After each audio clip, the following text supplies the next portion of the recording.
You wake up to the sound of your alarm blaring. Your eyes snap open. But instead of feeling ready to conquer the day, you feel the weight of yesterday's tiredness lingering. Your mind tells you to stay in bed a little longer, to put off that difficult task for just a bit more time. You've been there before, haven't you? That voice in your head, the one that says, "I'll do it later," or "I don't feel like it today." It's a familiar feeling, a battle that most of us face every single day. The truth is, your brain is trying to keep you comfortable. It wants you to stay in your comfort zone where everything feels safe and predictable. But comfort, as much as it feels good in the moment, is the enemy of progress. True growth happens not when you're comfortably cocooned in bed, but when you push through discomfort, when you choose to do the hard thing instead of giving in to that voice. The easy way, the comfortable path, is often the one that leads you nowhere. It's the hard things, the things you don't feel like doing, that are the true stepping stones to success. And here's the kicker. Your brain is not on your side. It's wired for comfort and self-preservation. It doesn't care if you want to grow, if you want to achieve greatness, or if you have dreams that are bigger than your fears. It just wants you to stay where it's safe. But here's the truth. Safety doesn't lead to success. Comfort doesn't build champions. Growth requires discomfort. So why does this happen? Why is it so hard to do the things we know will help us succeed? The answer lies in the way our brains are wired. Our brains are constantly scanning for threats, and discomfort, whether it's physical, emotional, or mental, is interpreted as a potential threat. Our survival instincts kick in, urging us to avoid that discomfort at all costs. And in that moment, the battle begins. You've probably found yourself in this situation before. Maybe it's in the morning when you don't feel like getting out of bed. Maybe it's when you're faced with an important task at work, and the fear of failure stops you from getting started. Maybe it's when you need to have a tough conversation, and your brain starts coming up with excuses to avoid it. But the truth is, these moments define you. The choices you make in these small moments are the ones that shape your future. Here's the deal. If you keep waiting for the motivation to do the hard thing, you're going to keep waiting forever. Motivation is fleeting. Some days it's there, and other days, it's nowhere to be found. But action, regardless of how you feel, is the key to breaking the cycle. You don't need motivation to act. You just need to act. The first step in breaking through this resistance is to realize that you don't have to wait for the right feeling. If you wait for motivation to strike, you'll be stuck in a perpetual loop of inaction. You can't rely on feelings to drive your actions. Instead, you need to rely on something stronger: commitment and discipline. It's like setting an alarm to wake you up. You don't wait for the perfect moment, or for your brain to tell you it's time to get up. You get up immediately when the alarm rings. You don't negotiate with your brain. It's a small step, but it sends a powerful message to yourself. I am in control. I will act regardless of how I feel. That's where the magic happens. It's the commitment to act, even when it's the last thing you want to do. That will set the stage for long-term success. Action breaks the cycle of resistance. When you take the first step, even if it's small, you start to create momentum. The hardest part is always the beginning, the shift from inaction to action. But once you're moving, the resistance begins to fade. And with every step you take, you build more strength, more discipline, more confidence. Now, I want you to take a moment and think about a task you've been avoiding. Maybe it's a difficult conversation, a workout, a project at work, or a personal goal. What's been stopping you from taking the first step? Is it fear? Is it doubt? Whatever it is, that's the resistance you need to face. And the way to face it is by acting, no matter how you feel. The key to overcoming procrastination is to shorten the gap between the idea and the action. The longer you wait, the more time your brain has to come up with excuses. But if you act immediately, before your brain can talk you out of it, you start building a new habit. You're training your brain to prioritize action over feelings. And that's a game changer. Here's an easy way to start. Set an alarm. When it rings, get up immediately. Don't think. Don't wait. Get up and get moving. The same principle applies to anything you want to accomplish. When it's time to work, start working. When it's time to train, start training. Don't negotiate with yourself. The decision has already been made. You're going to act. The more you practice this, the stronger your brain becomes at overriding the desire for comfort. You stop waiting for the perfect moment. You stop waiting for the right feeling. You start taking control of your actions, regardless of how motivated you feel. And that's when the magic happens. When you realize that you don't need motivation. You need movement. But don't fool yourself into thinking that this will be easy. The brain loves comfort, and it will keep trying to convince you to avoid the discomfort. It will say things like, "It's too early. You're too tired. You'll do it later." And 1,000 other excuses. But here's the truth. Every time you act anyway, even when you don't feel like it, you're building strength. You're training your brain to resist the urge to stay comfortable. The more you do this, the easier it gets. Momentum builds. Every small action you take will help you push past resistance. And soon, you'll reach a point where you don't need to think about whether or not you'll do it. You've already decided. The only question is when. And the answer is always now. Let's break this down into simple steps you can start using today. 1. Identify a task you've been avoiding. It could be something big or small. Doesn't matter. What matters is that it's something that's been sitting in the back of your mind. 2. Set a timer.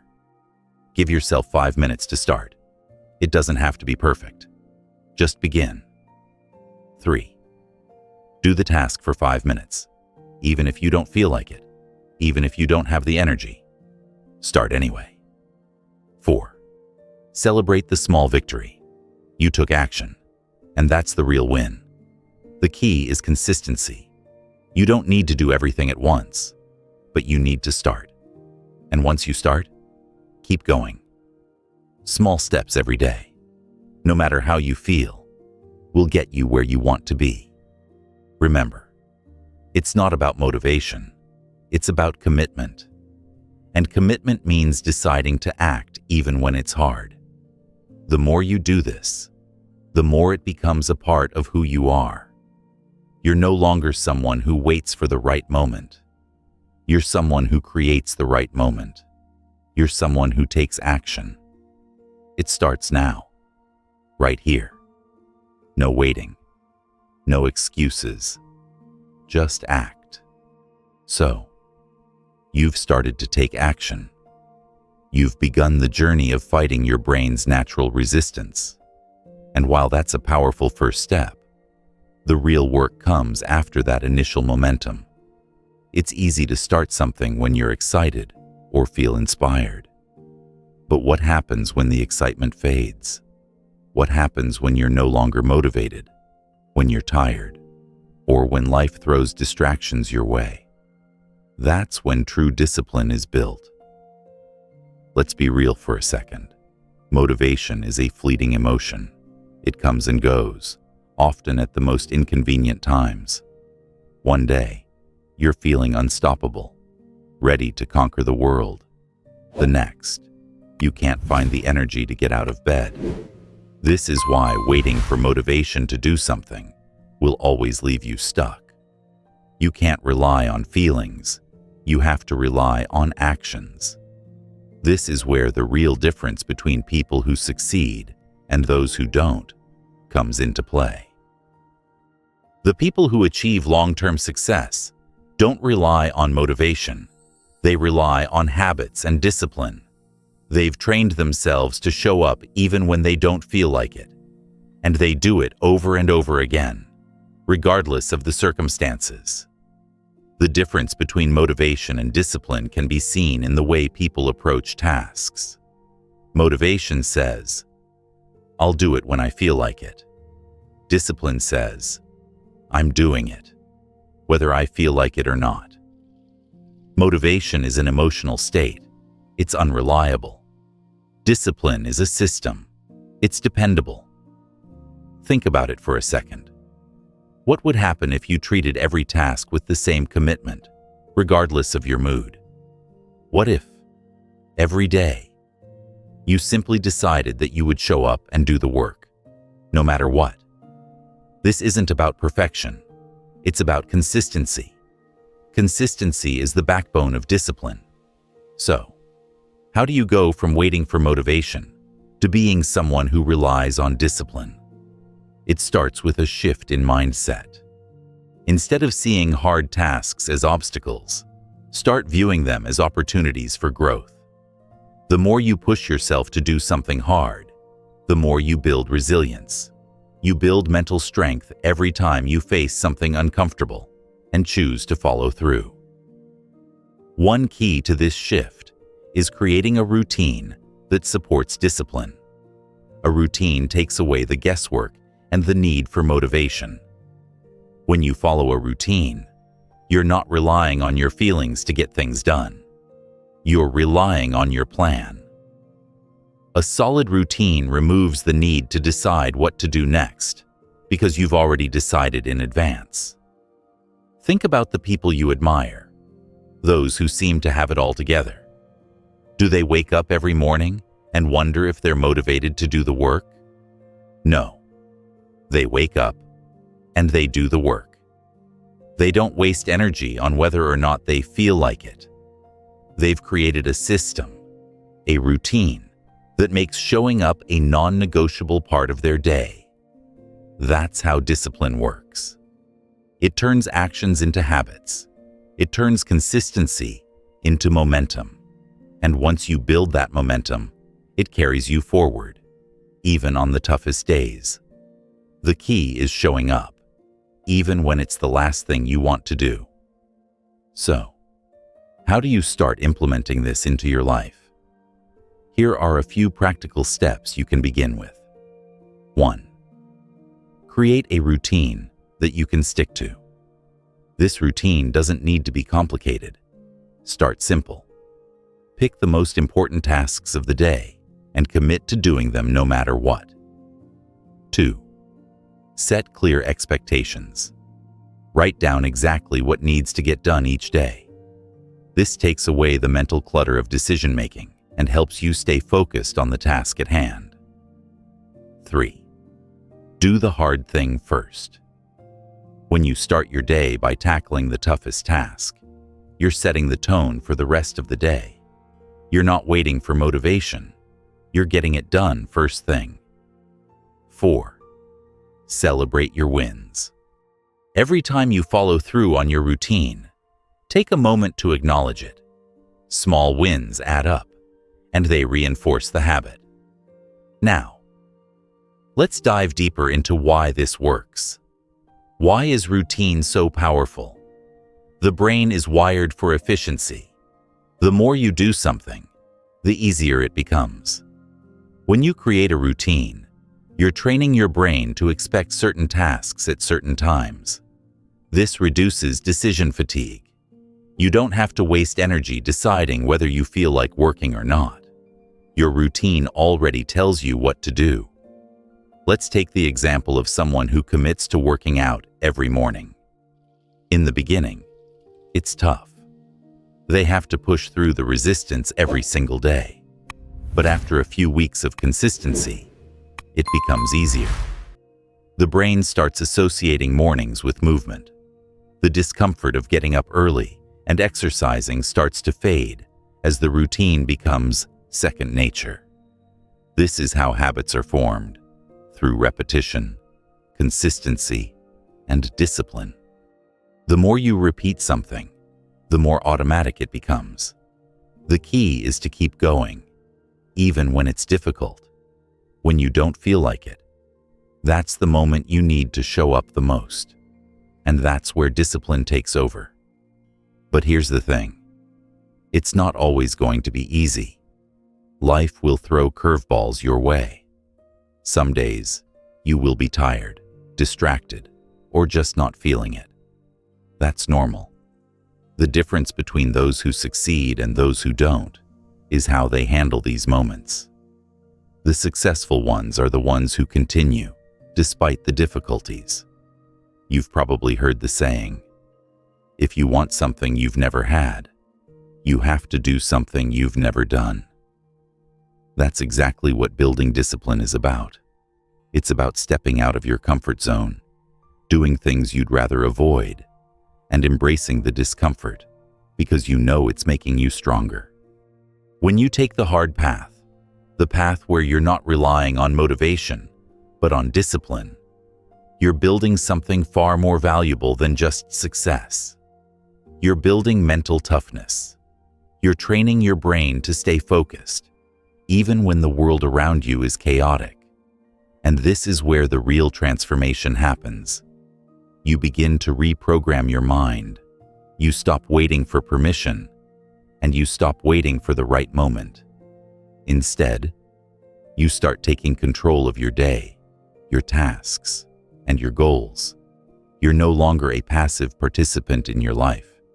You become an active creator of it. To wrap this up, here's your challenge. Don't wait for motivation. Start showing up, even on the days when you feel least inspired. Build your routines, stick to them, and celebrate every small victory along the way. Discipline is what will carry you through when motivation is nowhere to be found. Start small, build consistency, create momentum. This is the path that leads to lasting success. This is the mindset that will separate you from those who only dream about success. It's not about feeling ready. It's about doing the work, no matter how you feel. That's the power of discipline. You've learned that motivation is fleeting and unreliable. You've seen how building habits and routines can help you act consistently, even when your brain fights you. But let's be real. There's a big difference between knowing what you need to do and actually doing it. You've probably found yourself in the middle of a task, knowing exactly what needs to be done, yet something inside you holds you back. That's where the next piece of the puzzle comes in: overcoming the resistance. The resistance you feel, the urge to quit, to distract yourself, or to procrastinate, is an all too familiar enemy. And just like motivation, this resistance is also not something that will go away on its own. In fact, it will keep showing up, and it gets louder. The harder the task at hand is, resistance is part of the process. It's not a sign that you shouldn't be doing something. In fact, it's a sign that you're on the right track. Resistance appears when you're about to step out of your comfort zone, when you're about to do something difficult, challenging, and important. But how do you face resistance head-on? How do you push through when everything in you is screaming for you to stop or take the easier route? The first thing you need to understand is that resistance is normal. It's not a sign that you're weak. It's not a sign that you shouldn't be doing what you're doing. It's a sign that you're stretching yourself. You're pushing beyond your old limits. And that's exactly where growth happens. Don't mistake resistance for failure. Mistake it for growth. The more resistance you face, the more you're growing. The stronger the resistance, the greater the reward on the other side. Let's break down how you can deal with resistance in a practical way. It starts with a mindset shift. When resistance shows up, instead of thinking, "I don't feel like doing this," or "This is too hard," think, "This is exactly what I need to do right now." Resistance is the signal that you're getting close to something important, and that's the moment when you need to act the most. One of the best ways to face resistance is to break the task into smaller, manageable chunks. Instead of thinking about the entire project, focus on the next step. It could be something as simple as writing one paragraph instead of a whole chapter, making one phone call instead of an entire list of calls, taking 5 minutes to write down your thoughts instead of sitting down to write for hours. This simple strategy of chunking the task into bite-sized pieces tricks your brain into thinking the task is easier, and suddenly, the resistance doesn't feel as overwhelming. Another way to overcome resistance is by using time constraints. If you're trying to tackle a difficult task, commit to working on it for just 10 minutes. That's it. Just 10 minutes of focused effort. What you'll often find is that once you start, the resistance fades away. You'll get into a flow, and before you know it, 10 minutes have turned into 30, or even an hour. But the key is to get started. The hardest part is the first step. Once you take it, the rest often follows. A great example of this comes from the world of fitness. If you've ever had a hard time getting started with working out, you know the feeling of resistance. Your brain tells you, "You're too tired," or "You'll do it later." But imagine if you told yourself, "I'll just do 10 minutes of exercise. That's all." Chances are, by the time you hit the 10-minute mark, you'll keep going. But the trick is getting past the initial resistance that tells you to skip the workout altogether. This concept of starting small and pushing through resistance applies to all areas of life.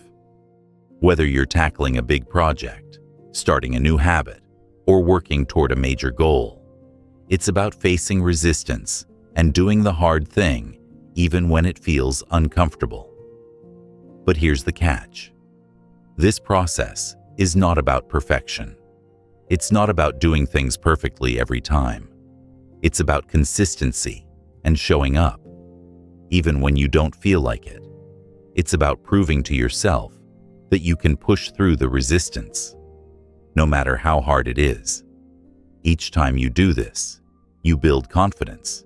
Each time you face resistance and push through, you're telling yourself that you can handle it, and that builds mental strength. The next key principle in overcoming resistance is removing distractions. Our world is full of distractions: social media, notifications, phone calls, emails, etc. And when we're trying to focus on a difficult task, it's easy to get pulled in 100 different directions. But distraction is one of the easiest ways to allow resistance to win. Every time you check your phone, every time you look at an email, you're giving in to the resistance. You're allowing yourself to be sidetracked from what's important. To combat this, you need to create a distraction-free environment. This means turning off notifications, closing unnecessary tabs on your computer, and setting boundaries with your time. Create an environment where the task is the only thing you're focused on. Set a timer for 30 minutes, and commit to doing nothing but that one task until the timer goes off. By creating a distraction-free zone, you minimize the resistance and allow yourself to focus on the work at hand. Another important point to consider is that resistance doesn't just come from external distractions. It often comes from within. We can be our own worst enemy when it comes to facing hard tasks. Negative self-talk is one of the biggest obstacles to success. Thoughts like, "I can't do this," "This is too hard for me," or "I'm not good enough," all feed the resistance and make it harder to take action. But you have the power to change those thoughts. Instead of allowing those negative thoughts to control you, challenge them. Reframe your thinking. Instead of thinking, "This is too hard," think, "This is difficult, but I am capable of handling it." Instead of saying, "I can't do this," say, "I'm going to take it one step at a time." You control the narrative. The more you challenge those negative thoughts, the easier it becomes to move past the resistance and take action. So, what happens once you've pushed through the resistance? You build momentum. Each time you face resistance and choose to act, you gain more confidence. You begin to believe in your ability to overcome challenges. This is where the magic happens. The more momentum you build, the easier it becomes to face future resistance. The fear and hesitation start to fade away, replaced with a feeling of empowerment.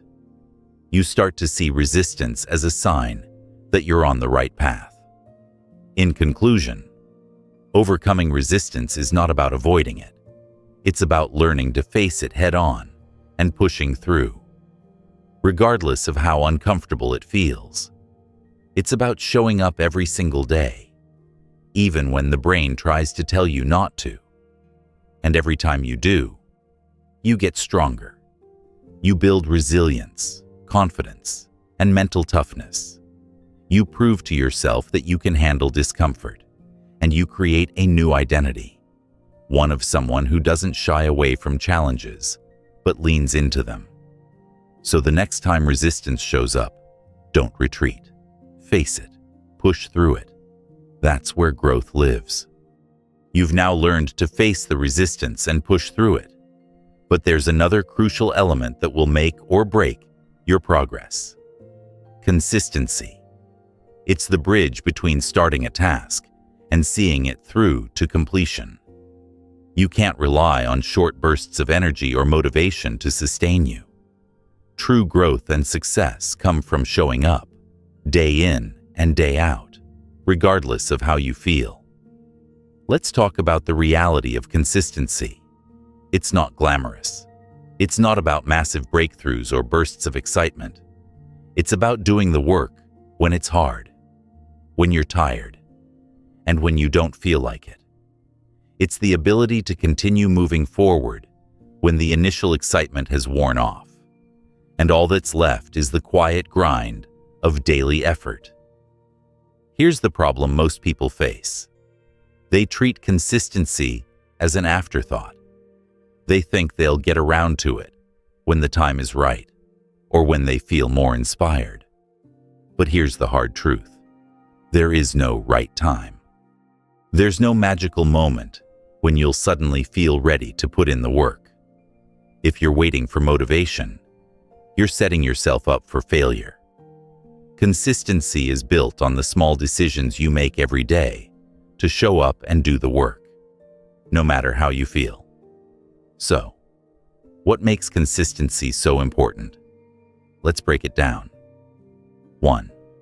Consistency builds momentum. Momentum is a powerful force. Once you start building consistency, things start to flow more smoothly. Tasks that once felt daunting become second nature. The more you show up, the easier it gets to keep showing up. You stop needing to muster up motivation because the habit of showing up is already ingrained in your routine. This momentum makes it easier to tackle the next task and the next one without the initial struggle each time. Momentum propels you forward, even when motivation is lacking. 2. Consistency creates progress. Progress doesn't happen overnight, and it doesn't happen in big leaps. It's the small, consistent steps that add up over time. Imagine trying to build a muscle. You don't do one intense workout and expect to see results right away. The growth happens through repeated effort, through showing up and doing the work day after day. Each rep, each set, each workout contributes to the overall progress. That's the power of consistency. The more consistently you show up, the more progress you make. But here's the catch. Progress isn't always immediately visible. In fact, most of the time, it's not. You might feel like you're putting in all this effort without seeing any results. That's the nature of consistency. It's a slow burn, but if you stick with it, you'll look back one day and realize how far you've come. 3. Consistency leads to mastery. The more you repeat a task, the more you refine your ability to perform it. Consistency isn't just about doing something over and over again. It's about improving each time you do it. You start off not knowing exactly how to do something, but with practice, you get better. You make fewer mistakes. You handle challenges more efficiently. Consistency gives you the time and space to master the skills that lead to success. Without consistency, there is no mastery. 4. Consistency reinforces identity. Here's where things get really powerful. Your identity is shaped by your actions. The more you show up and do the hard work, the more you reinforce the identity of someone who is capable, disciplined, and committed. You're no longer someone who simply wants to change. You're someone who is actively changing. Over time, you internalize these actions. You begin to believe that you are the type of person who follows through, no matter what. This is how consistent action builds a new identity. Now, it's easy to talk about consistency, but how do you actually make it happen in your daily life? How do you keep showing up when distractions are everywhere, when life gets in the way, and when you'd much rather take the easy route? The first step is removing the need to rely on motivation. As we've discussed, motivation is unreliable. Instead, you need to build a system that makes consistency automatic. This is where creating habits comes in. Habits take the effort out of consistency. Once something becomes a habit, you don't have to think about it anymore. It just happens. For example, let's say you want to build the habit of writing every day. Instead of relying on motivation to make you sit down at your desk, you could make writing part of your daily routine. Maybe you write every morning, right after breakfast. You don't give yourself the option to skip it. The key is to create a structure where consistency is non-negotiable. Another way to make consistency work for you is to set small, achievable goals. When you're consistent with small wins, you build confidence and motivation. Instead of saying, "I'll write a novel in a month," start by committing to writing 300 words every day. That small win feels doable, and it builds your habit. Each time you reach your goal, you reinforce your identity as someone who follows through. Accountability is another game changer. When you have someone holding you accountable, it makes it harder to break your consistency. You're not just letting yourself down, you're letting someone else down too. This external pressure can give you the push you need to keep showing up. But accountability doesn't always have to come from others. You can hold yourself accountable by tracking your progress. Use a habit tracker, where you check off each day you've completed your task. The visual representation of your progress can motivate you to keep going. Here's an important point to remember. Consistency doesn't mean perfection. You will miss a day here and there, and that's okay. The key is not to let those missed days derail you. Everyone falls off track sometimes. What matters is that you don't quit entirely.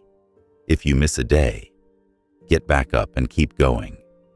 Consistency is about getting back on track, not being perfect.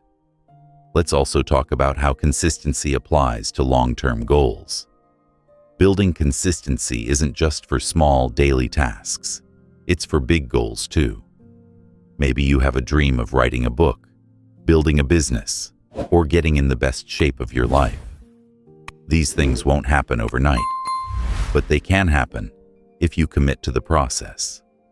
For instance, if you want to write a book, you don't have to sit down and write it all in one go. Instead, you can make a goal to write 500 words every day. That daily consistency adds up. After a month, you'll have 15,000 words. After 3 months, you'll have 45,000. By the time you look up, you'll have written an entire book, and all because of your consistency. The same goes for fitness.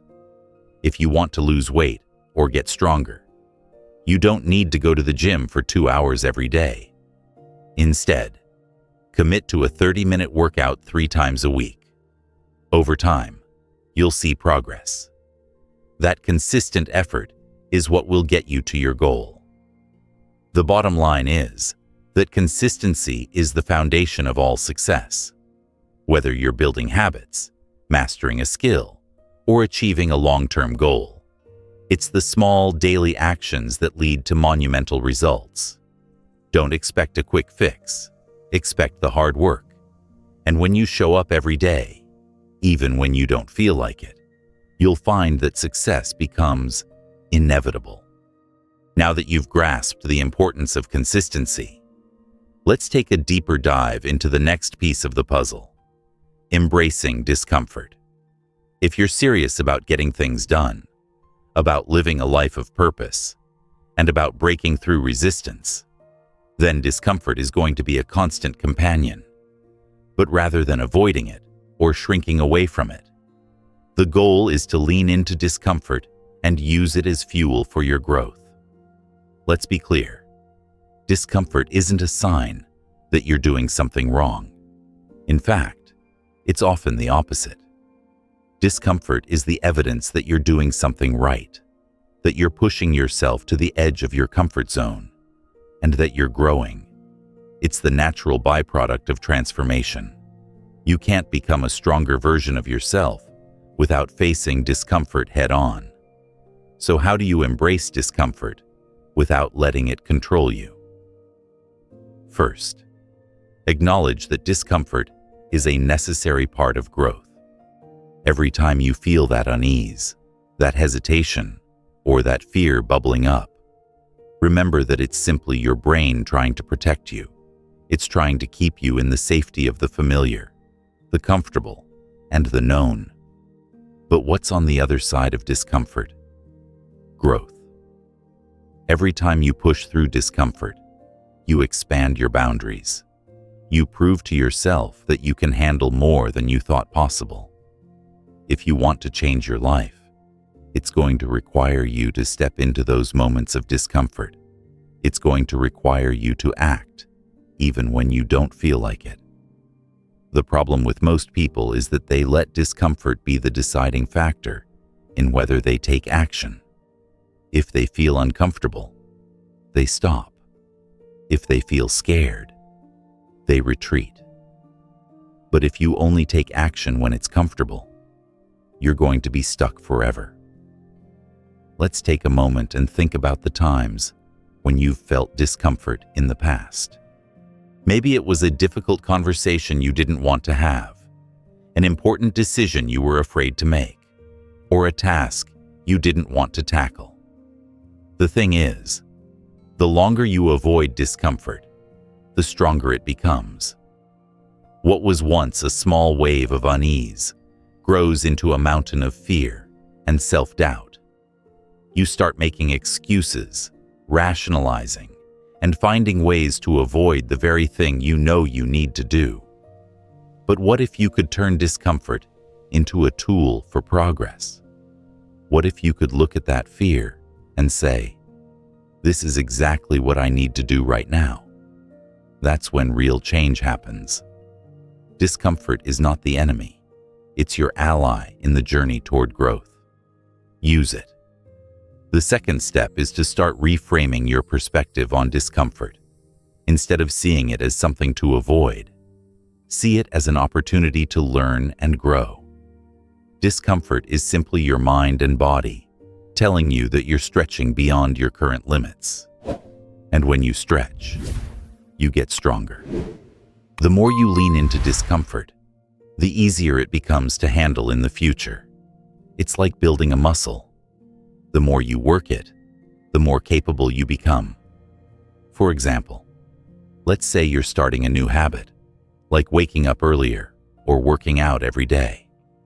In the beginning, it's going to feel uncomfortable. Your body is going to resist. Your mind will try to convince you that you should stay in bed or skip the workout. That's the discomfort talking. But if you push through it and do it anyway, you start to build resilience. You start to build tolerance to discomfort. Over time, what once felt like a monumental task becomes something you can do without hesitation. Discomfort is also a powerful tool for self-discipline. Think about the last time you were tempted to give in to a bad habit, whether it was procrastination, skipping a workout, or eating something you knew wasn't good for you. That moment of discomfort, when you feel the urge to give up or take the easy route, is where your discipline is forged. The more you act against that discomfort, the stronger your self-discipline becomes. One of the keys to embracing discomfort is to make it routine. The more you encounter and push through discomfort, the more it becomes a normal part of your life. It's no longer something you avoid, but something you actively seek out. When you start doing this, you'll find that discomfort loses its power over you. Instead of feeling overwhelmed, you'll feel empowered. You'll know that discomfort is just a signal that you're on the right track. So, how do you implement this in your life? Start by identifying the areas where discomfort shows up the most. Are there certain tasks or challenges you consistently avoid?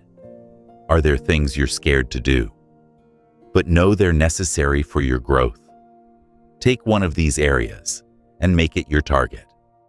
The next time discomfort tries to hold you back, don't back down. Embrace it. Act anyway. Here's a powerful exercise to help you reframe your thinking on discomfort. The 5-minute rule. The next time you feel resistance or discomfort, commit to doing the task for just 5 minutes. That's it. Just 5 minutes. In those 5 minutes, you're creating a habit of showing up, even when it's hard. You're rewiring your brain to associate discomfort with action, not avoidance. After 5 minutes, you might feel like quitting, but chances are you'll want to keep going, and if not, you've still made progress. That's the power of embracing discomfort. But don't just stop at 5 minutes. Challenge yourself to increase the time. Maybe you start with 5 minutes, then 10, then 20. Before you know it, the task that once felt unbearable becomes part of your routine. And with each passing day, you'll find that the discomfort fades. Another way to build tolerance for discomfort is to break tasks into smaller, more manageable pieces. Think of it this way. When you're running a race, the end goal may seem too far away, but if you focus on just the next step, you can keep going. Small steps create momentum, and momentum makes discomfort easier to handle. When you break big tasks down, you reduce the impact of discomfort. You make it easier to act, even when you don't feel like it. Let's take a look at how discomfort plays into your daily routine. Do you wake up early every day? If not, why? Is it the discomfort of getting out of bed that holds you back? If so, make a plan to address it. Start by setting a small goal. Get up 5 minutes earlier. That's it. It's uncomfortable, but it's manageable. Once you've conquered that, you can increase the time. And soon enough, getting up early won't feel like a challenge anymore. It'll be part of your daily routine, and you'll have mastered the discomfort. It's time to stop seeing discomfort as the enemy and start seeing it as the gateway to your next level of success. Every time you push through discomfort, you get a little bit stronger. You build more confidence. You prove to yourself that you can handle anything. And over time, you'll realize that discomfort is no longer a barrier. It's a stepping stone to greater things. The bottom line is this: discomfort is inevitable, but you can control how you respond to it. Instead of running from it, embrace it. Instead of letting it stop you, use it to push you forward. Discomfort is your ally. The more you embrace it, the easier it becomes to tackle even the hardest tasks. And that's when real growth happens. At this point, you've started to take action, face discomfort, and build consistency. But there's still one more crucial element to address: self-discipline. If you want to consistently perform at your highest level, self-discipline must become a non-negotiable part of your life.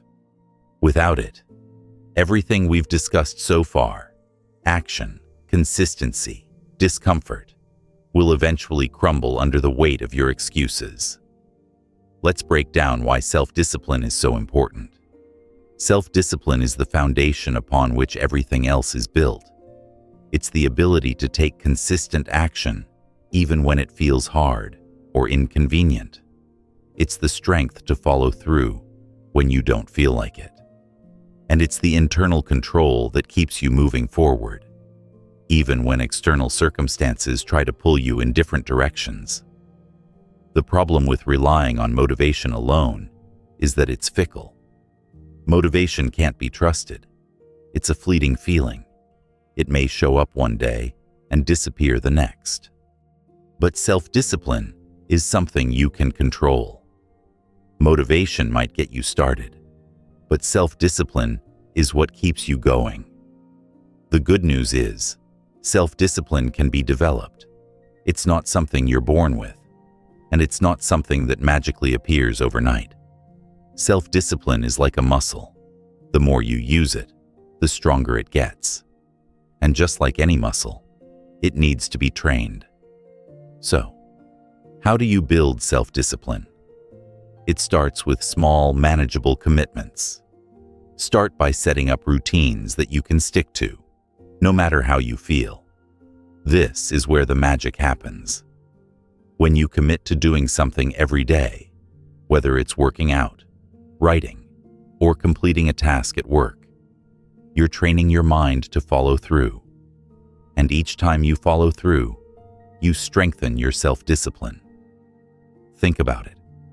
Every time you keep a promise to yourself, your self-discipline grows. And every time you break a promise, your self-discipline weakens. This is why consistency is so important. It's the small, everyday actions that, over time, compound into significant results. The more you show up, the stronger your discipline becomes. One of the keys to building self-discipline is creating an environment that supports it. If your environment is filled with distractions, temptations, and excuses, it will be nearly impossible to stay disciplined. But if you set up your environment to encourage success, you'll make it far easier to stay on track. For example, if you're trying to stick to a fitness routine, set up your workout clothes the night before. This small action reduces friction in your morning routine and makes it harder to skip your workout. Your environment becomes your ally in building self-discipline. This concept works across all areas of life. Want to eat healthier? Keep healthy snacks within reach and get rid of junk food. Want to write more? Set up your workspace so it's easy to dive in as soon as you sit down. Another powerful strategy for building self-discipline is to focus on the process, not the outcome. When we focus solely on the result, we set ourselves up for failure. The result feels so far away that we can easily become discouraged and give up. But when you focus on the process, the outcome takes care of itself. Instead of saying, "I'm going to lose 30 pounds," focus on the small daily actions that will get you there, like eating a balanced meal or going for a walk. Over time, those small actions compound into significant change. The process is where the real magic happens. Now, how do you stay disciplined when motivation wanes?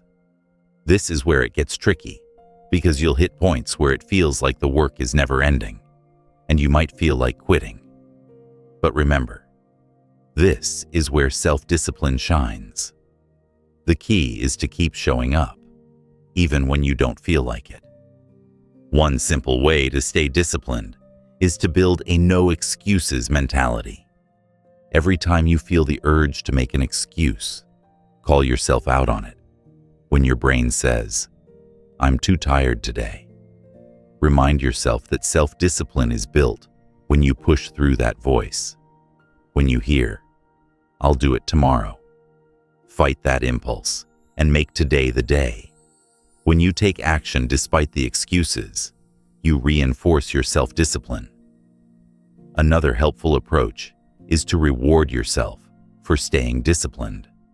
This doesn't mean giving yourself a free pass to slack off, but it does mean acknowledging the effort you put in. Positive reinforcement makes the process more enjoyable and creates a feedback loop that encourages further action. For example, after a week of consistent effort, reward yourself with something that aligns with your goals. It could be a small treat, a night out, or an hour to relax. Celebrating the small wins keeps you motivated and reinforces the habit. But self-discipline isn't just about saying no to distractions and temptations. It's also about saying yes to things that make you uncomfortable, but are necessary for your growth. Self-discipline means choosing the hard path when the easy path is calling. It means showing up for that difficult conversation, tackling that challenging project, or sticking to your workout routine even when you'd rather take a break. When you consistently choose the hard path, you're building a mindset that doesn't shy away from difficulty. You start seeing challenges as opportunities to grow, and that shift in mindset is what fuels true self-discipline. There's a concept known as delayed gratification, and it's a key element of self-discipline. It's the ability to sacrifice immediate pleasure for long-term gain, whether it's sticking to your budget, skipping dessert to stay on track with your health goals, or working late on a project that will pay off later. Delayed gratification is the ultimate test of self-discipline. It's about doing the hard thing now, knowing that the rewards will come later. Delayed gratification is a muscle that gets stronger the more you use it.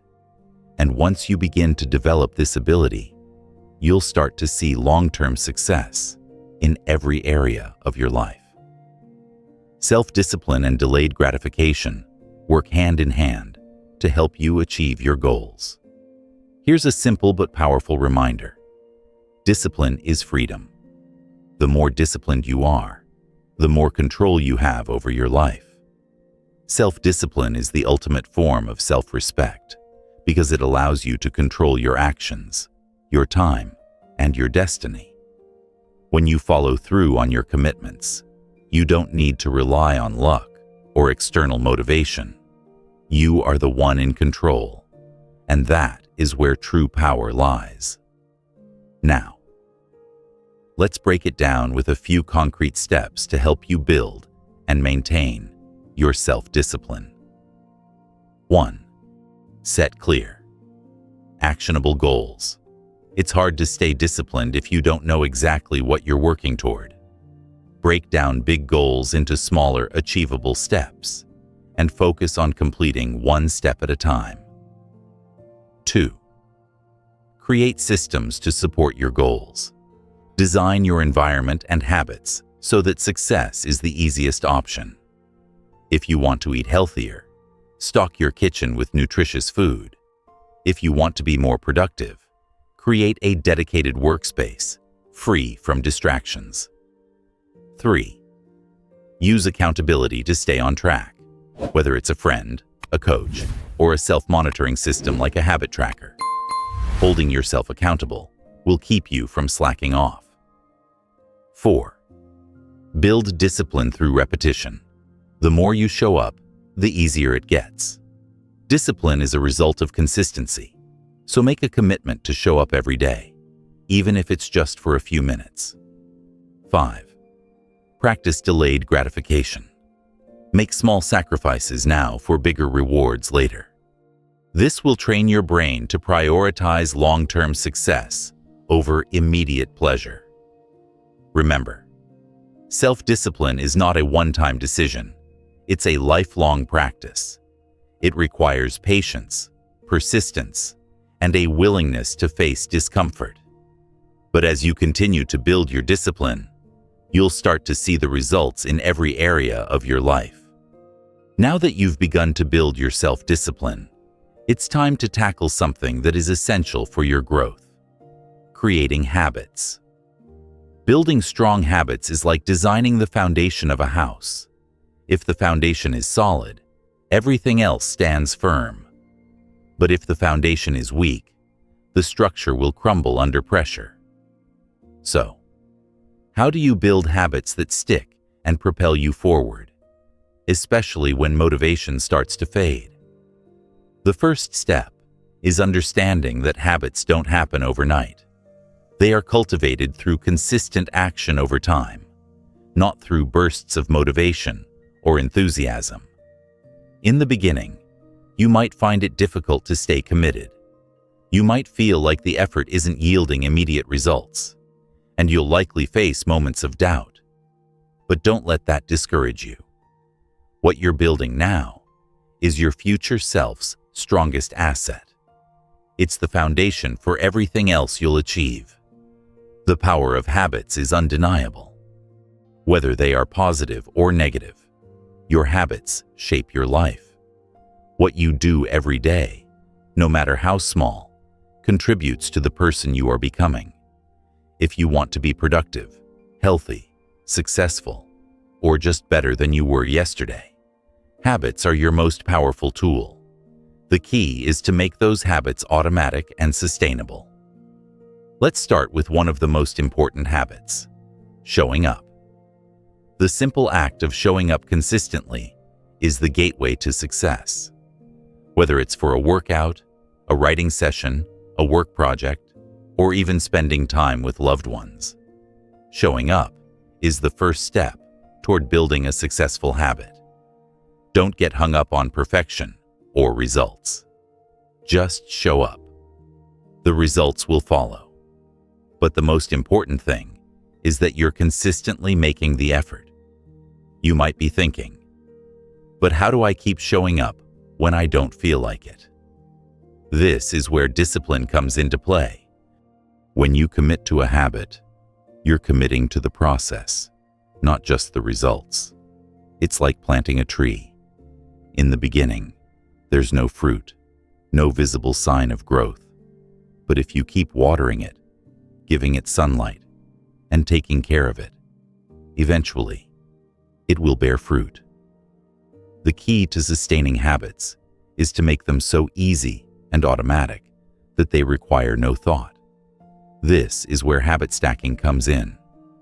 Habit stacking involves attaching a new habit to something you already do. For example, if you already drink a cup of coffee every morning, you could stack a new habit, like stretching or writing down your goals, immediately after you finish your coffee. By linking your new habit to an existing one, it becomes easier to follow through. Another strategy for making habits stick is to start small. It's easy to get overwhelmed when you try to change too many things at once.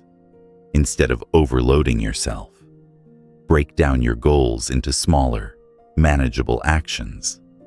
If your goal is to get fit, Don't try to work out for an hour every day, right from the start. Start with just 10 or 15 minutes a day. Once that becomes a habit, you can increase the time. The idea is to make the habit so easy that it's almost impossible to fail. Don't make the mistake of expecting instant results. Real change takes time, and the process is more important than the outcome. When it comes to habits, consistency is king. It's not about doing everything perfectly. It's about doing it regularly, even when you don't feel like it. The small daily wins add up over time. You'll face resistance. It's inevitable. Your brain is wired to avoid discomfort. And when you start forming new habits, that discomfort will arise. Your mind will tell you, "I'll start tomorrow," or "I don't feel like it today." But remember this, resistance is the signal that you're on the right track. Every time you push through that resistance, you build the muscle of self-discipline and increase your ability to stick with your habits. Another strategy for building lasting habits is to track your progress. Tracking gives you a clear picture of how far you've come and motivates you to keep going, whether you're tracking your workouts, your writing, or any other habit. Seeing your progress in black and white makes the effort feel worthwhile. It also helps you stay accountable, especially if you're tracking with a friend or a mentor. Visualization can also be a powerful tool for habit formation. Take a few minutes each day to visualize yourself successfully performing the habit. This primes your mind for success and helps build the mental connection between your actions and your goals. If you can see yourself succeeding in your mind, it will become easier to follow through with your actions in real life. One of the best ways to set yourself up for success with habits is to prepare the night before. Set out your clothes for the gym, prepare your meals, or plan your to-do list for the next day. When you prepare in advance, you remove the friction that might make it harder to follow through on your habits. The more you eliminate decision fatigue, the more likely you are to stay consistent. It's also important to keep your environment supportive of your habits. If your goal is to eat healthier, don't keep junk food in the house. If you want to write every day, make sure your workspace is inviting and free from distractions. Your environment shapes your behavior, so design it to encourage the habits you want to form.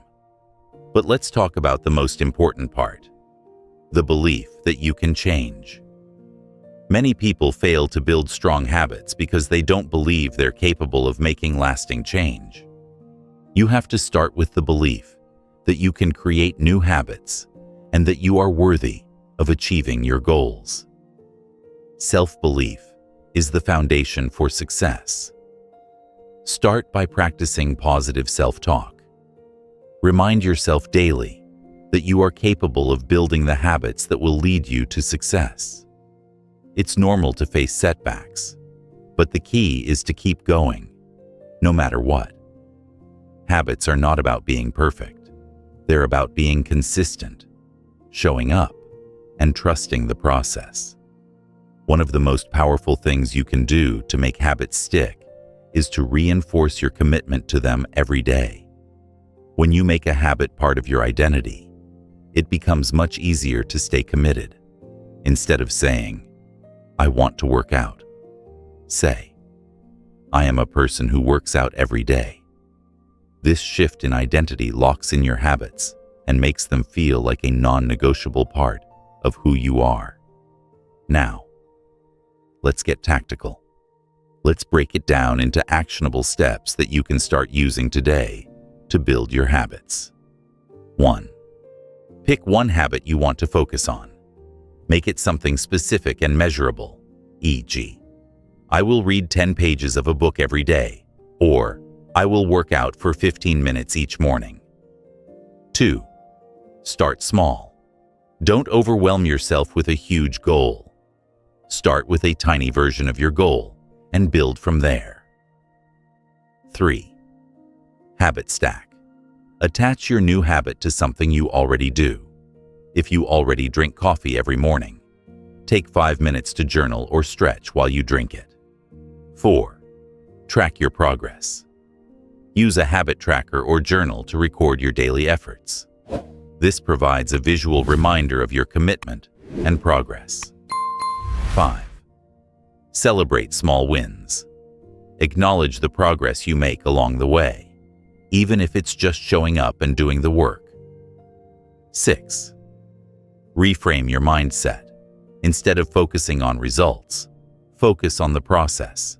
Build habits around actions, not outcomes. 7. Stay consistent. Even when you don't feel like it, show up. Consistency is the key to success, not perfection. Remember, habits are the backbone of your success. They shape who you are, what you do, and how you move through the world. The more consistently you show up, the easier it will become to build the life you want. Start small, stay consistent, and believe in the process. Now that you've made your habits a regular part of your routine, there's a crucial element that will ensure all this effort leads to lasting success: mental toughness. Building habits and taking consistent action are important. But what happens when things don't go as planned? What happens when you encounter setbacks, failures, or obstacles that test your resolve? This is where mental toughness comes in. It's the ability to keep going when everything in you wants to stop. It's the power to face challenges head-on, even when you're exhausted, discouraged, or uncertain. To truly understand mental toughness, we need to break down what it means to be mentally tough. Mental toughness is not about being unshakable or impervious to emotions. It's about having the ability to continue moving forward despite fear, discomfort, and adversity. It's about developing the emotional resilience to face challenges head-on and keep pushing forward, no matter how hard the road gets. Mental toughness is the inner strength that allows you to keep going when others might quit.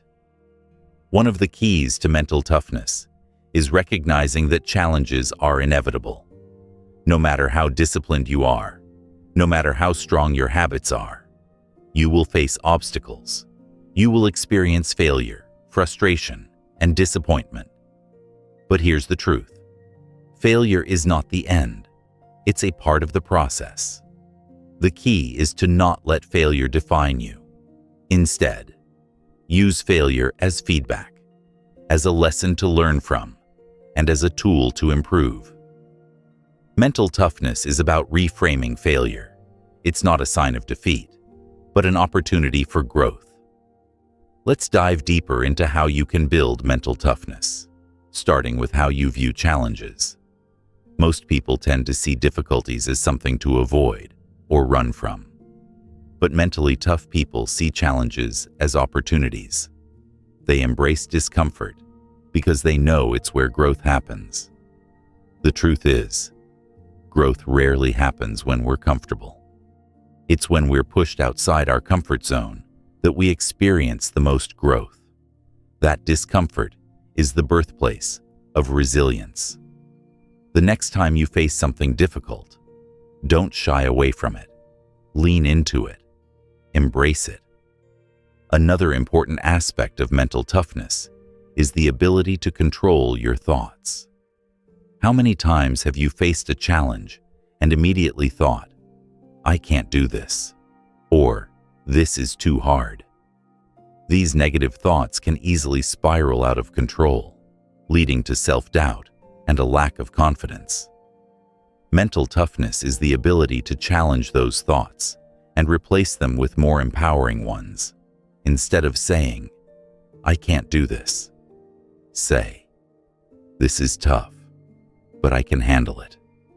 Instead of thinking, "I'm not good enough," think, "I've faced challenges before, and I can handle this one too." The way you talk to yourself during difficult times is a powerful tool for building resilience. One way to train yourself to control your thoughts is by practicing mindfulness. Mindfulness helps you observe your thoughts without getting caught up in them. When you're mindful, you can recognize negative or self-limiting thoughts, but you don't let them define you. You become aware of the thoughts, acknowledge them, and then let them go.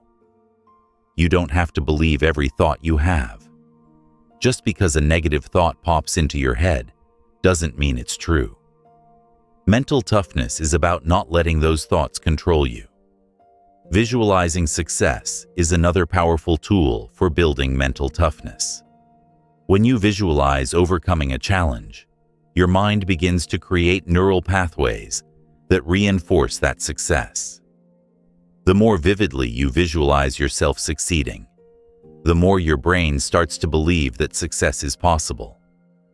Visualization is a form of mental conditioning that prepares your mind for the task at hand. It helps you focus on the positive outcome, which keeps you motivated and mentally tough when the going gets tough. But here's something crucial to understand. Mental toughness isn't just about pushing through challenges. It's about learning how to recover when you fall down. You will experience setbacks. You will have days where things don't go as planned. But what separates mentally tough people from the rest is their ability to get back up after they fall. The ability to bounce back after a failure is what ultimately leads to success. You can't let setbacks define you or derail your progress. Instead, use them as stepping stones to move forward. Mental toughness is about resilience, the ability to recover, learn, and grow from failure. One of the most powerful techniques to build resilience is practicing gratitude. When life throws challenges your way, it's easy to focus on the negative and feel overwhelmed. But when you focus on what you're grateful for, it shifts your perspective. Gratitude is a powerful tool for cultivating mental toughness because it helps you stay grounded, focused, and positive in the face of adversity. Take a moment each day to reflect on the things you're grateful for, whether it's your health, your family, or the small victories you've had. Gratitude reminds you that no matter how hard things get, there's always something positive to focus on. One of the most challenging aspects of building mental toughness is learning to stay calm under pressure. When life gets hectic, it's easy to panic or become anxious. But mentally tough people know how to maintain their composure, even in the most stressful situations. Staying calm allows you to think more clearly, make better decisions, and move through challenges with confidence. The next time you feel stressed or overwhelmed, practice deep breathing. Slow, deep breaths can help lower your heart rate, calm your mind, and give you the clarity you need to tackle the situation. Building mental toughness also involves developing a growth mindset. People with a growth mindset see challenges as opportunities to learn and improve, rather than as roadblocks. They believe that abilities and intelligence can be developed through effort and perseverance. If you can adopt a growth mindset, you will start to see challenges as an inevitable part of the learning process. You will stop seeing failure as a reflection of your abilities and start seeing it as a valuable opportunity to grow. Another important part of mental toughness is learning to stay focused. In a world full of distractions, staying focused on what matters is essential for success. Mentally tough people know how to block out the noise and keep their attention on their goals. They don't get sidetracked by temporary distractions or negative opinions. They stay laser-focused on the task at hand, even when things get tough. Lastly, Mental toughness is about taking responsibility for your actions. When things go wrong, mentally tough people don't make excuses. They take full responsibility for their actions and decisions. They know that they are in control of their own fate. Taking responsibility empowers you because it gives you the ability to change. When you stop blaming others or external circumstances, you take back control of your life. Now, let's break down how to build mental toughness step by step. 1. Reframe failure. See failure as an opportunity to learn, not a sign of defeat. 2. Control your thoughts. Challenge negative self-talk and replace it with empowering thoughts. 3. Visualize success. Use visualization to prepare your mind for overcoming challenges. 4. Embrace discomfort. Don't shy away from challenges. Lean into them. 5. Recover from setbacks. Bounce back quickly after failure and use setbacks as stepping stones. 6. Practice gratitude. Focus on what you're grateful for, even during tough times. 7. Stay calm under pressure. Practice deep breathing and maintain composure during stressful situations.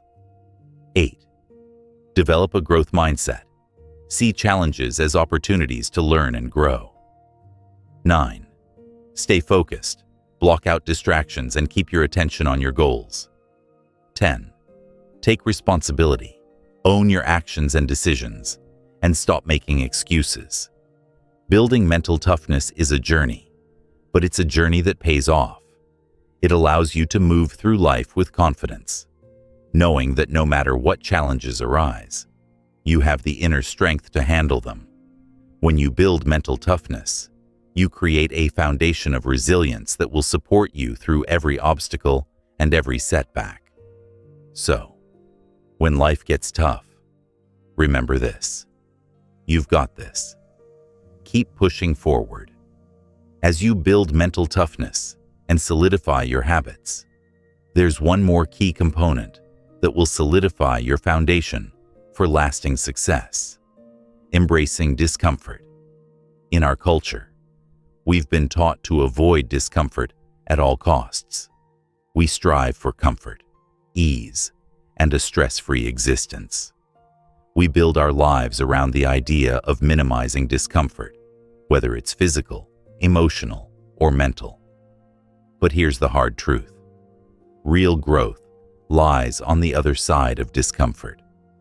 When you push yourself to do things that make you uncomfortable, you create the conditions for growth. Discomfort is a signal that you're moving beyond your limits, and that's where transformation happens. The key to unlocking your full potential is learning how to lean into discomfort rather than running from it. So, let's explore how you can reframe discomfort and use it to your advantage. First, understand this: discomfort isn't a sign that you're doing something wrong. It's a sign that you're doing something right. It's a signal of change, of pushing boundaries, and of stretching yourself beyond what's familiar. If everything you do feels easy, you're likely not challenging yourself enough. You need to embrace the discomfort to test your limits and expand your potential. One of the most profound shifts you can make in your life is to stop fearing discomfort. When you stop avoiding hard things, you open up the possibility of growth and transformation. For example, if you're used to procrastinating and avoiding difficult tasks, the next time you feel that urge to delay, lean into it. Do the thing that makes you uncomfortable. Whether it's a tough conversation, a challenging workout, or a difficult decision. The discomfort you feel is temporary, but the progress you make will last. But how do you cultivate the ability to embrace discomfort? Start by getting comfortable with being uncomfortable. This doesn't mean putting yourself in situations that harm you, but it does mean doing things that challenge you, things that push you to grow. Start small.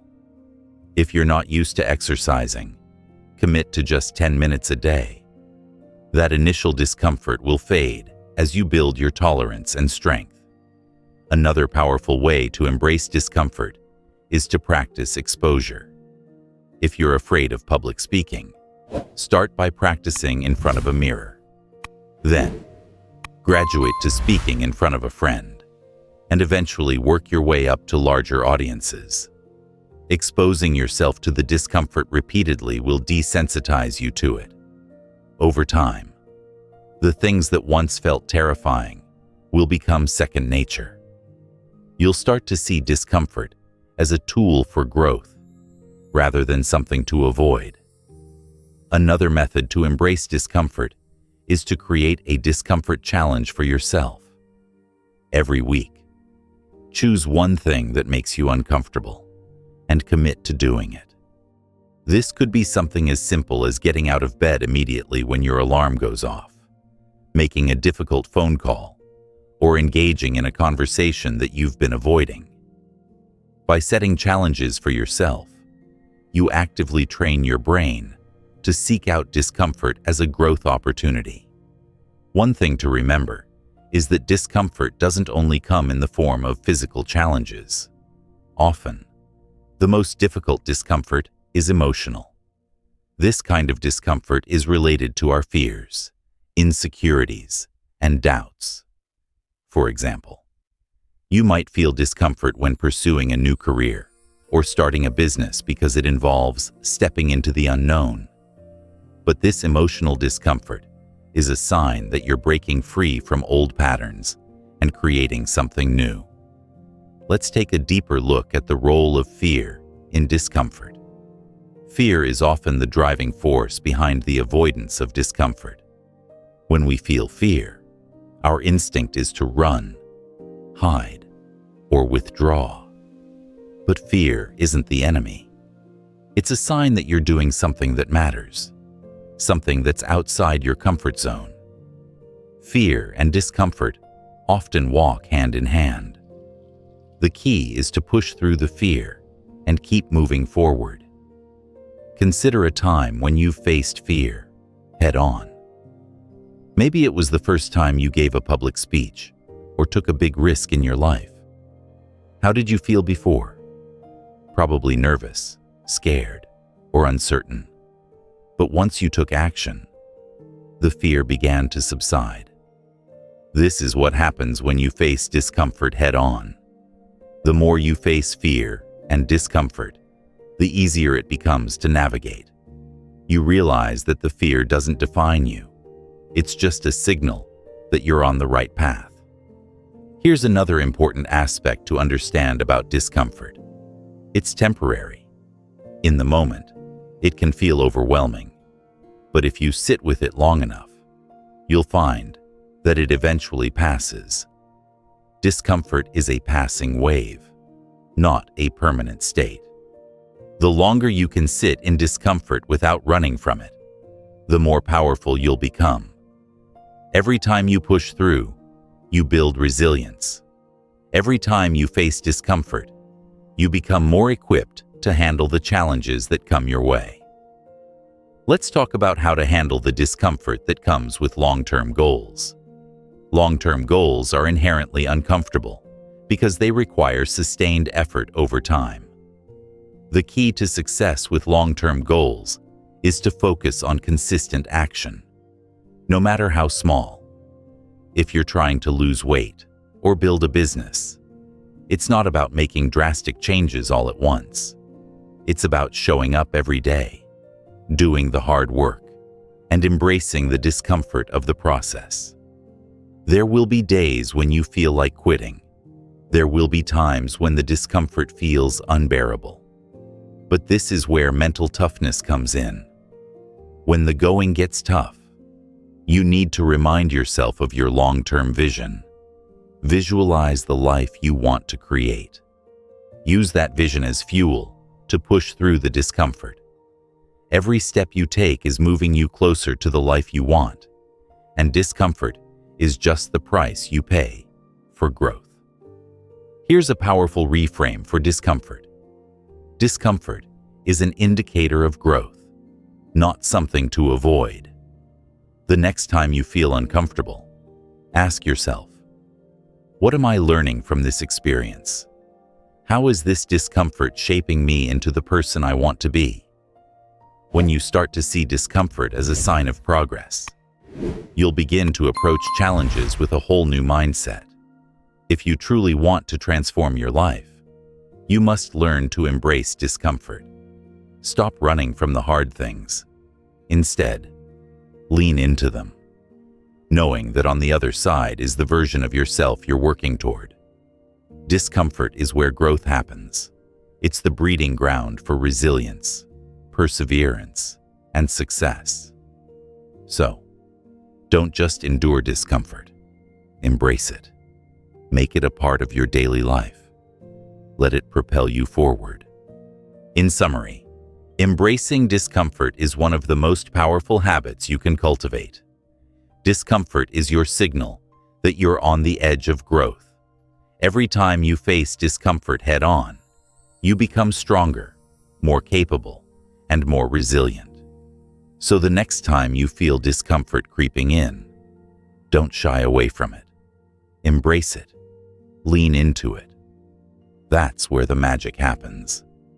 As you embrace discomfort and build mental toughness, the next critical skill you need to develop is the ability to focus. Focus is the cornerstone of productivity and personal growth. Without focus, all your hard work and habits become scattered, leading to frustration and a sense of stagnation.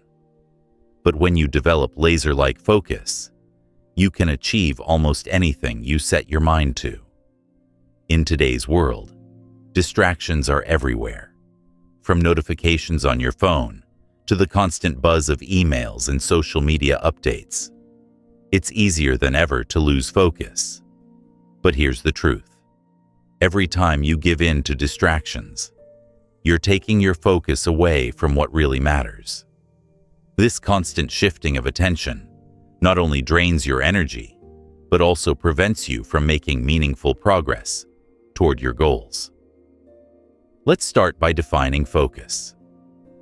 Focus is the ability to direct your attention to one task or goal at a time, blocking out all distractions. It's the ability to stay fully immersed in the present moment and commit to a task until it's complete. Focus is the superpower that turns ordinary actions into extraordinary results.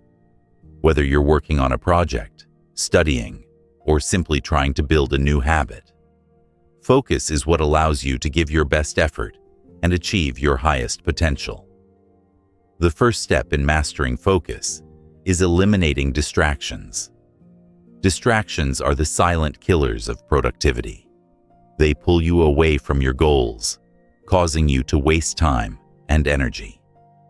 So, how do you eliminate distractions? Start by identifying your main distractions. Is it your phone? Is it social media? Is it constant multitasking? Once you've identified your distractions, take steps to remove them. For example, you can turn off notifications, set specific times for checking emails, or create a designated workspace free from distractions. Next, it's important to set clear goals and priorities. When you have a clear sense of what you need to accomplish, focus becomes easier. Without clear goals, your mind will wander, and you'll end up working on tasks that don't move you forward.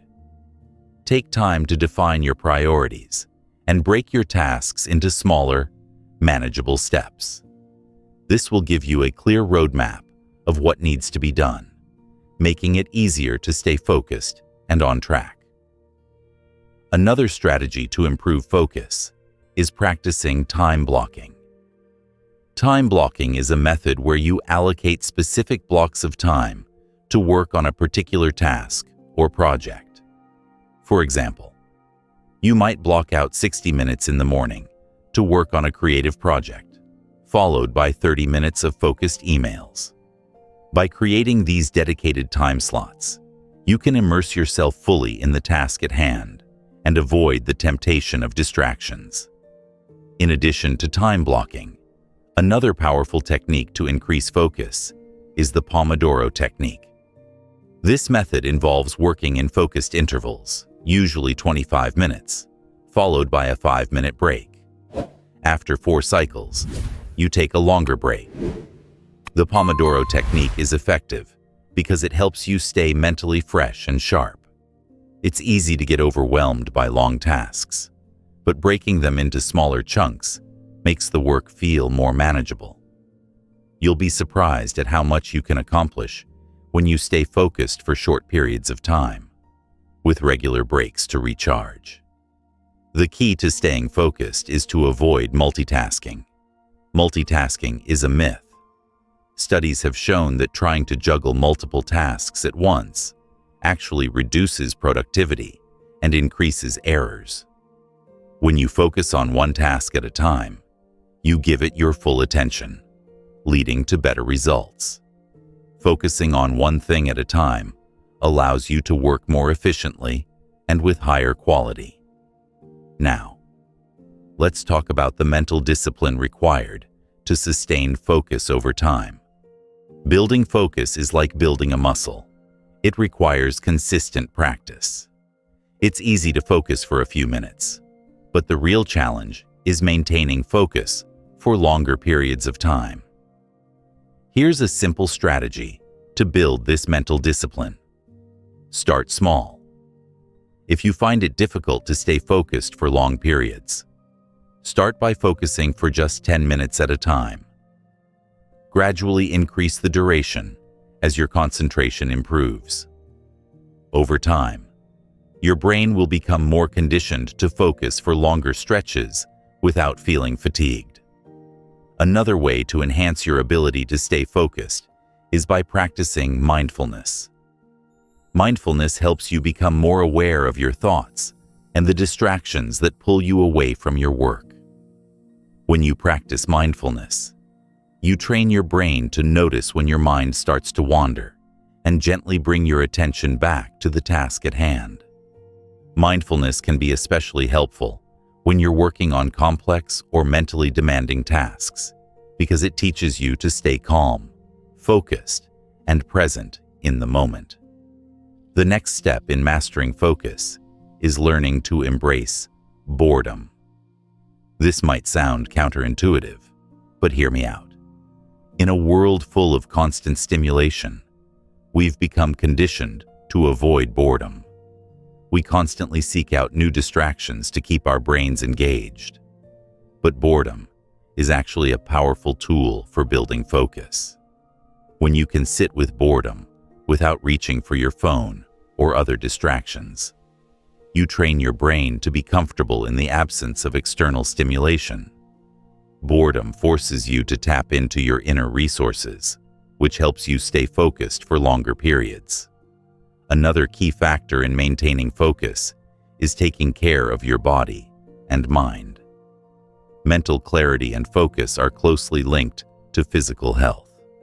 When you're tired, stressed, or physically drained, it's much harder to concentrate. Make sure you're getting enough sleep, eating nutritious meals, and exercising regularly. These basic habits lay the foundation for better focus. The healthier you are physically, the better your mental clarity will be.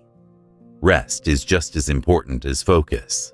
If you want to maintain high levels of concentration over the long haul, you must give yourself time to recharge. Constant work without rest leads to burnout and reduced productivity. Taking regular breaks throughout the day is essential for sustaining focus. Even a few minutes of stretching, walking, or simply stepping away from your desk can help reset your brain and restore your energy. Don't feel guilty for taking breaks. They're an essential part of the focus process.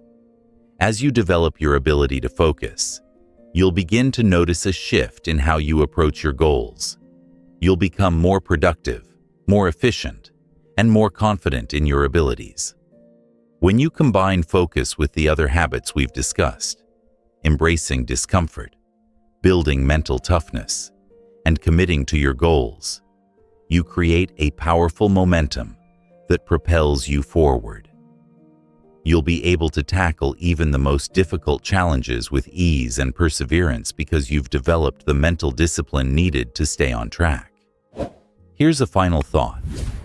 Focus is a habit that can be cultivated, just like any other skill. It may feel difficult at first, especially in a world full of distractions. But with consistent effort and practice, your ability to concentrate will improve. The more you focus, the easier it becomes to focus. It's a cycle of improvement that leads to greater productivity, greater progress, and greater success. Focus isn't a magic switch. It's a muscle that gets stronger the more you work it. In summary, mastering focus is essential for achieving your goals and unlocking your potential. By eliminating distractions, setting clear priorities, using time blocking, practicing mindfulness, and embracing boredom, you can train your brain to focus like never before. Focus is the superpower that turns ordinary effort into extraordinary results. It's the key to overcoming resistance and taking meaningful action toward your dreams. So, commit to cultivating focus in your daily life, and you'll be amazed at the progress you'll make. Now that you've developed the mental discipline to focus, the next challenge is handling failure. We've all faced it, whether it's a missed deadline, a failed attempt, or a task that didn't go as planned. Failure is something that can't be avoided. In fact, failure is an essential part of success. If you want to achieve anything meaningful, you must embrace failure as a teacher. The mistake most people make is associating failure with defeat. When things don't go as planned, they internalize it, believing it reflects their abilities or worth. But here's the truth. Failure is just a stepping stone toward growth. It's not a reflection of your potential. It's a feedback mechanism that tells you what doesn't work so you can adjust your approach and try again. When you learn how to handle failure, you'll become more resilient, more adaptable, and more likely to succeed in the long run. One of the first things you need to do when facing failure is to reframe it. Instead of seeing failure as a negative event, start viewing it as an opportunity. Each failure carries with it valuable lessons about what didn't work, where you went wrong, and what you can improve next time. Instead of beating yourself up or retreating in fear, ask yourself, what can I learn from this experience? By reframing failure as a learning opportunity, you take the power away from the negative emotions that often accompany it. Next, it's crucial to detach your identity from failure. Too many people take failure personally. They think, I failed, so I am a failure. But failure doesn't define who you are. What defines you is your response to failure. Do you let it stop you, or do you pick yourself up, learn from it, and try again? This distinction is key. Failure is an event, not an identity. When you internalize failure as a part of who you are, it becomes harder to move forward. But when you see it for what it truly is, a temporary setback, you'll be able to bounce back stronger. One of the best ways to handle failure is by developing a growth mindset. This term, coined by psychologist Carol Dweck, refers to the belief that your abilities and intelligence can be developed through effort and perseverance. People with a growth mindset see challenges and setbacks as opportunities to learn and grow. They understand that success doesn't happen overnight, and failure is simply a part of the process. When you develop a growth mindset, you stop fearing failure. Instead, you embrace it as a necessary part of your journey toward mastery. Another strategy for handling failure is to separate the task from your self-worth. When you fail at something, it's easy to fall into the trap of thinking you're not good enough. But your worth isn't tied to one task or one moment of failure. You are not defined by your failures. In fact, some of the most successful people in history have failed countless times before they achieved their goals. What set them apart was their ability to persevere, to keep going in the face of adversity. Remind yourself that you are not the task you failed at. You are the person who is willing to try again, to learn from your mistakes, and to push forward. Here's another important lesson. Failure isn't final. It's easy to think that when you fail, it's the end of the road. But the truth is, most successful people experience multiple failures on their path to success. Failure only becomes final if you choose to quit. As long as you're willing to keep trying, there's always room for growth and improvement. It's the person who keeps going, no matter how many times they fail, who eventually achieves success. This is where resilience comes in. Resilience is the ability to bounce back from failure and setbacks. It's the ability to keep moving forward, even when the road gets tough. One powerful way to build resilience is by setting small, achievable goals. When you face failure, it can be overwhelming to think about your bigger, long-term goals. Breaking your goals down into smaller, more manageable steps can help you stay focused and motivated. Instead of focusing on the bigger picture, focus on the next small win. Every time you achieve one of these small wins, you build confidence and resilience. Over time, these small wins add up, and you start to see progress. And with progress comes momentum. Another critical part of dealing with failure is to learn to let go of perfectionism. Many people avoid taking risks or trying new things because they're afraid of failing or not doing things perfectly. But perfectionism is an enemy of progress. If you wait for the perfect moment or the perfect conditions to take action, you'll never get started. Failure isn't a sign that you're not good enough. It's a sign that you're pushing yourself to try new things and learn along the way. Letting go of perfectionism allows you to embrace the messy, imperfect journey of growth. Finally, remember that failure is not the opposite of success. Many people believe that in order to succeed, you must avoid failure at all costs. But success and failure are not opposites. They are part of the same cycle. Success is built on a foundation of failure. The more you fail and learn from those failures, the closer you get to success. So, instead of fearing failure, embrace it as an integral part of your journey.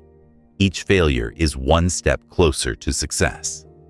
In summary, failure is a necessary part of growth. It's how we learn, adapt, and ultimately achieve our goals. Instead of letting failure define you, use it as a tool for improvement. Reframe failure as a learning opportunity. Detach it from your self-worth and embrace it with a growth mindset. Remember, failure isn't final unless you choose to quit. Keep going, learn from your mistakes, and build resilience along the way. When you stop fearing failure, you open the door to success. Now that you've learned how to handle failure, the next essential step in your journey to mental toughness and success is developing self-discipline. Discipline is the muscle that helps you keep going, even when the excitement fades and the challenges pile up. It's what keeps you moving forward when your brain tells you to give up, when you'd rather rest, and when distractions seem more appealing than the task at hand. Self-discipline is the key to unlocking your potential and turning your dreams into reality. So, what exactly is discipline? Discipline is the ability to make decisions that are aligned with your long-term goals. regardless of how you feel in the moment. It's about doing what needs to be done, even when you don't feel like it. It's the consistency to show up every day and make progress, no matter how small, toward the things that truly matter. Unlike motivation, which is fleeting and unreliable. Discipline is a choice, and it's a choice you can make every single day. One of the most important principles of self-discipline is learning to push past your impulses. Your brain is wired to seek comfort and avoid pain, and that means it will often try to convince you to take the easy way out. But success doesn't come from taking the easy way. If you always listen to your impulses, you'll never make the tough choices that lead to growth. Discipline is about saying no to the immediate pleasure or comfort in favor of something greater in the future. To develop self-discipline, you must create a strong why. When you understand the deeper reasons behind your goals, you'll be able to override the excuses and distractions that try to pull you off course. Ask yourself, why do I want to accomplish this? What will achieving this goal bring to my life? Your why is the fuel that keeps your discipline strong, especially when the going gets tough. One of the most effective ways to strengthen self-discipline is by building a routine. A routine is a powerful tool that helps you automate positive behaviors and eliminate the need for constant decision-making. The more you can turn good habits into automatic routines, the less effort it takes to follow through. Think about the successful people you admire. Most of them don't rely on bursts of motivation. They rely on their routines. By making discipline a habit, you remove the emotional struggle that comes with making decisions every day. Creating a strong routine doesn't mean filling every hour of your day with tasks. It means focusing on the most important actions and consistently making time for them. Whether it's exercising, working on your side project, or studying, make these tasks non-negotiable. The more you commit to your routine, the more natural it becomes to follow through. And over time, you'll find that discipline becomes easier and easier. Another crucial part of discipline is understanding the power of delayed gratification. Society often tells us to seek immediate rewards and quick fixes. But the truth is, real success comes from putting in the work today and reaping the rewards later. Delayed gratification is about learning to resist the temptation of instant pleasure in favor of long-term fulfillment. This doesn't mean you have to live a life of sacrifice. It simply means making conscious choices about what's more important to you, the short-term high or the long-term payoff. One of the best ways to develop delayed gratification is to practice small acts of discipline every day. These small wins add up over time and build the muscle of self-control. For example, if you're trying to eat healthier, start by making better choices one meal at a time. If you're working on a big project, break it down into manageable tasks and commit to completing one small task each day. Each time you make the disciplined choice, you build momentum and reinforce the habit of saying no to distractions and yes to your goals. Another essential part of discipline is learning how to manage your environment. Your environment has a powerful influence on your behavior. If you're constantly surrounded by distractions, you're making it much harder to stay disciplined. On the other hand, if you create an environment that supports your goals, discipline becomes much easier to maintain. For example, if you want to write a book, create a quiet, clutter-free space where you can focus solely on writing. If you want to exercise more, leave your workout clothes out and ready to go, so you're less likely to skip your workout. Managing your environment also means limiting exposure to things that weaken your discipline. This could be anything from turning off your phone notifications to unfollowing accounts that don't add value to your life. Every decision you make in terms of your environment either strengthens or weakens your discipline. The more you surround yourself with things that promote focus, growth, and productivity, the more natural it will be to stay disciplined. One of the toughest challenges in building self-discipline is handling setbacks. No matter how disciplined you are, there will always be moments when things don't go according to plan. You might miss a deadline, skip a workout, or fall short of a goal. The key is not to let setbacks derail your progress. Self-discipline is about getting back on track quickly and not letting one mistake lead to giving up altogether. When you slip up, instead of beating yourself up, acknowledge the mistake, learn from it, and move forward. This is how you build resilience, the ability to keep going even when things don't go as planned. In addition to resilience, self-compassion is another crucial aspect of self-discipline. Being disciplined doesn't mean being harsh with yourself. In fact, research shows that being kind to yourself when you make mistakes leads to greater long-term success. Instead of criticizing yourself for falling short, treat yourself with the same kindness and encouragement you would offer a friend. Self-compassion helps you stay motivated and focused, even when you face obstacles.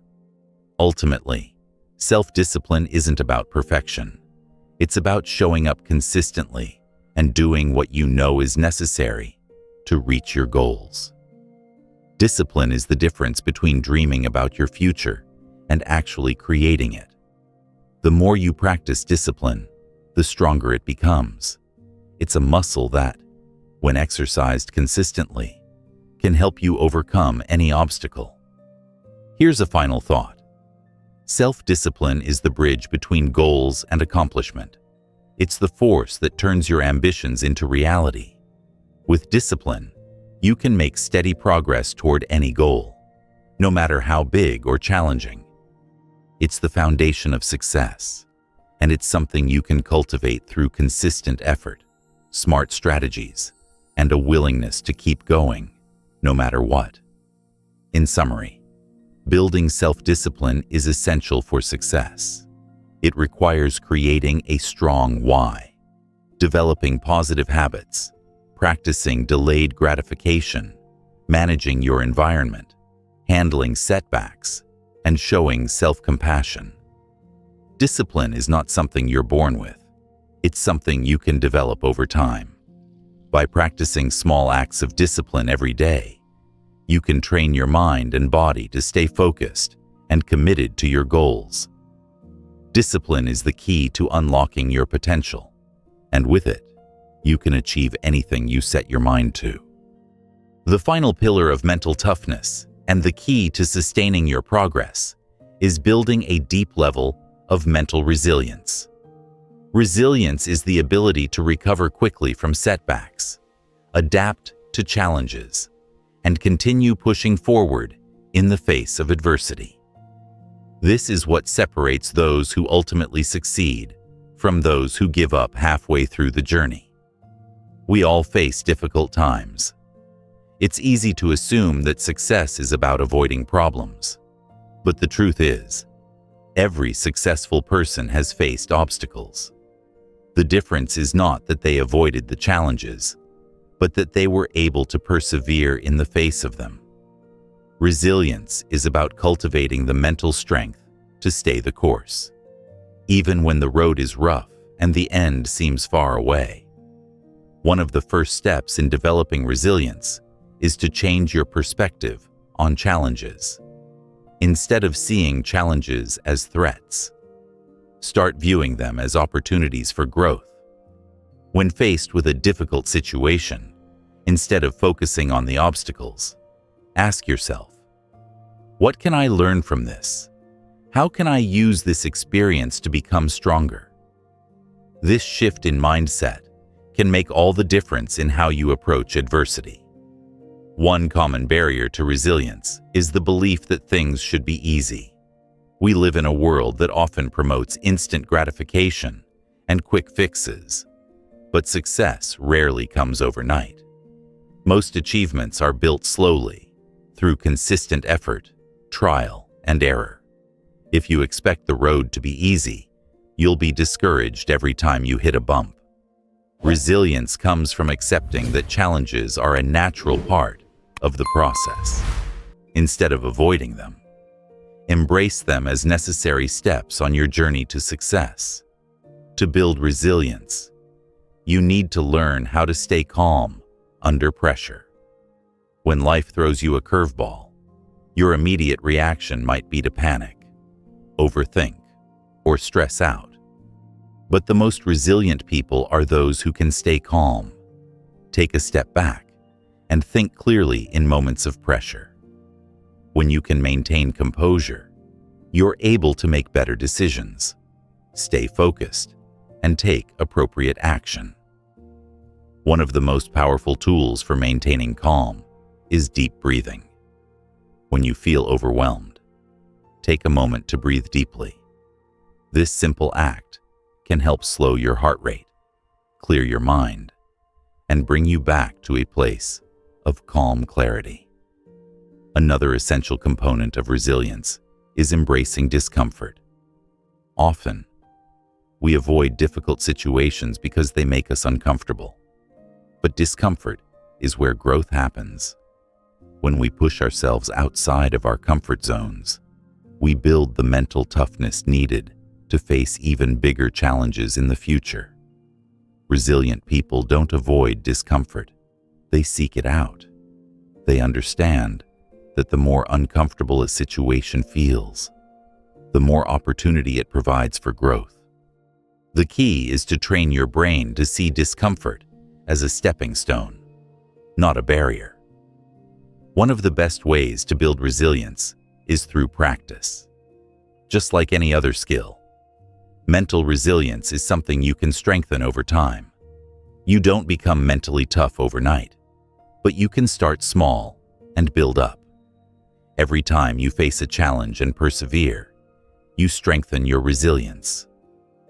One way to do this is by setting small challenges for yourself and gradually increasing the difficulty.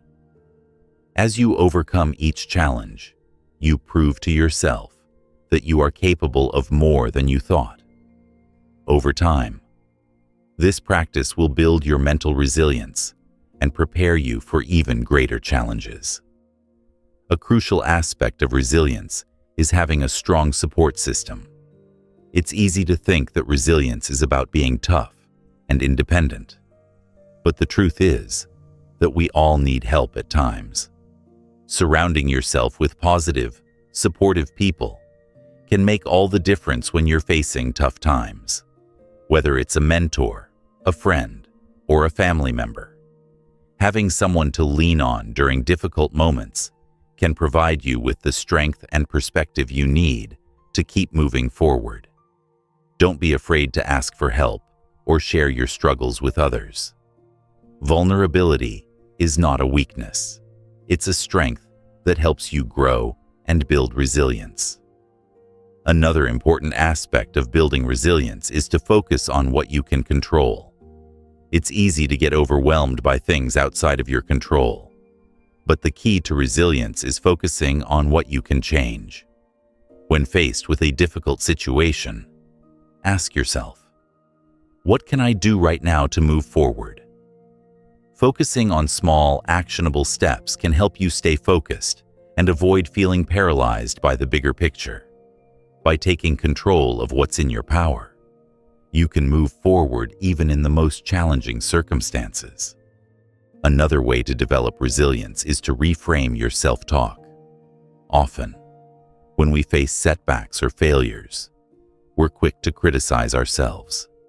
Negative self-talk can drain our energy, weaken our confidence, and make it harder to move forward. Instead, practice self-compassion and shift your internal dialogue. When you encounter difficulties, speak to yourself in a supportive and encouraging way. just as you would with a close friend. Remind yourself that it's okay to struggle and that every setback is part of the learning process.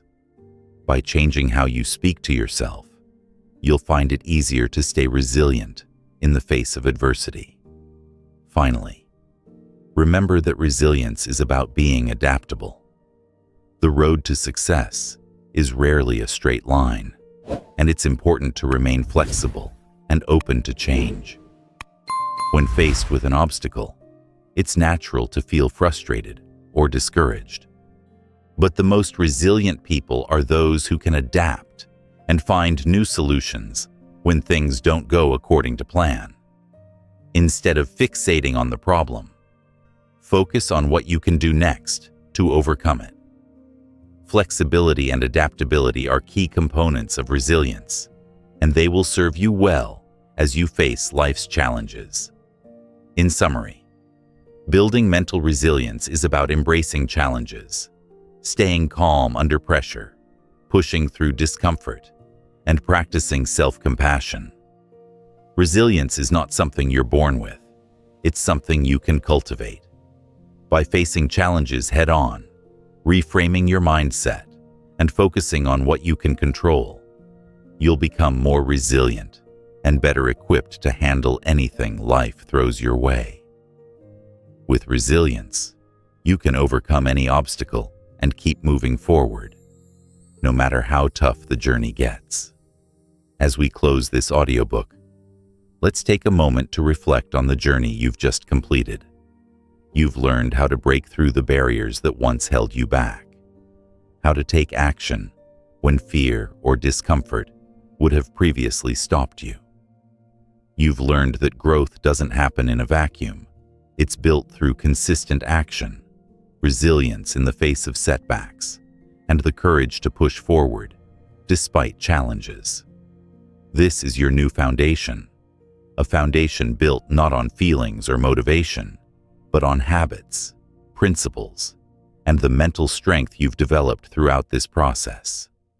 You now know that success isn't about avoiding discomfort or waiting for the perfect moment. It's about taking that next step, no matter how difficult, and trusting that each small action brings you closer to your goals. But the work doesn't stop here. What matters now is what you do next. Don't let this moment of inspiration fade away.